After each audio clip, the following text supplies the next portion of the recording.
kii ko bu baax mu wax ne même ci état d'urgence tamit Assemblée nationale dafa war a continuer def rôle am di contrôler l'action de l'exécutif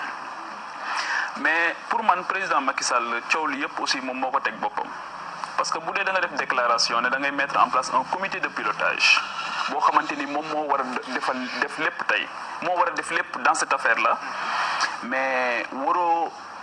jël ay décisions aussi ci ginnaaw boo tegagul le comité de pilotage bi nga waxoon ne da nga bëgg mu inclusif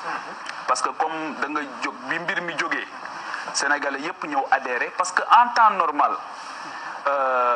ay recettes u état la ñuy jël di ko jëfandikoo ak yeneen mais xam nga lii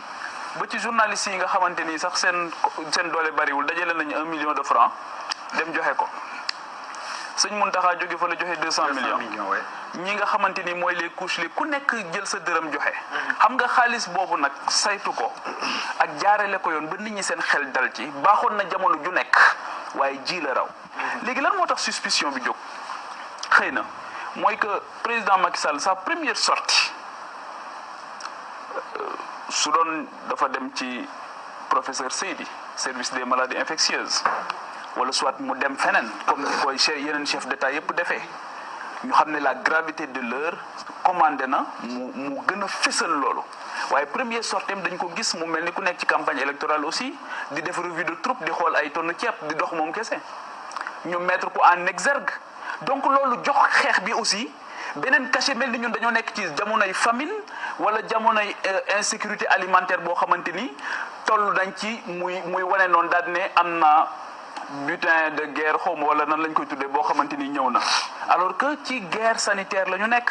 guerre sanitaire da ngay xam lan ngay jox dayo bi nga xamante ni moom moo gën a mag su defoon loolu ba pare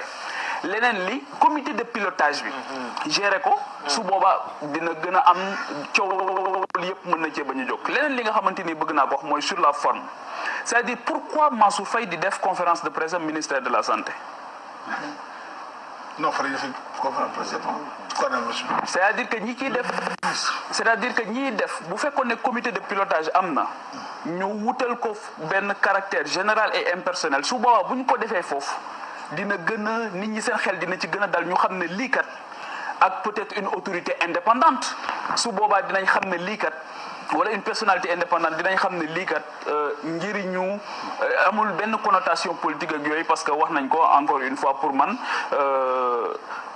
non seulement la personne de Mansour Faye pour man ça dérange te dafay créer suspicion mais déjà kenn jox ko ministère bi mu yor sax dafa dama koy wax depuis longtemps c'est-à-dire que développement communautaire nga am un ministre en charge des collectivités locales nga ñëw ne équité sociale mais équité sociale c'est un idéal qui est poursuivi par tous les départements ministériels ça peut pas être un ministère pour moi déjà sur la forme c'est un problème on a créé quelque chose pour quelqu'un boo xamante ni xamuñu à quelle fin et aujourd'hui on a vu son ni mu amee problème tey comment est-ce que tu peux dire à un journaliste soo ma laajaatee loolu ma porter la plainte mel ni laaj léegi dañ koy tere ci réew mi pour man c'est inadmissible et que loolu dañ ko war a arrêter léegi état d'urgence tamit c'est pas une porte ouverte pour ngay jël bëgg a suspension des droits pour nga suspendre yenn droits yi leneen li nga xamante ni bëgg naa ko wax Abdoulaye Der mooy ana commissariat bi nga xamante ni ñoom ñoo yor la sécurité alimentaire le ministre de la santé et de l'action sociale la ana waa action sociale ana ñii nga xamante ni dañu am expérience doon nekk ci kaw gi di xool xam ñii seen base de données tey ji buñ ci sukkandikoo mettre leen à contribution mën nañoo dem sans tambour ni trompette mais loxo bu tàmm gudd aussi su bëggee xëy na day gàtt day poser problème pourquoi suspicion am ci ne est-ce que niñ joxee marché yi baax na c'est parce que dañoo am habitude di joxe marché yoo xamante ni ñu ko doon joxe yàlla xam est-ce que ki ñu ko jox moom lañ ko war a jox loolu tamit légitimement et je persiste aussi que effectivement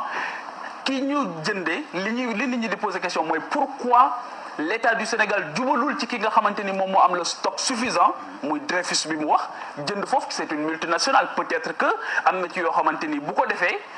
am na ñu mën a dal ci kawam parce que ay organe de contrôle yoo xamante ni droit international mën na dal ci kawam peut-être que loolu moo tax keneen dem jënd ci moom jaayet État du Sénégal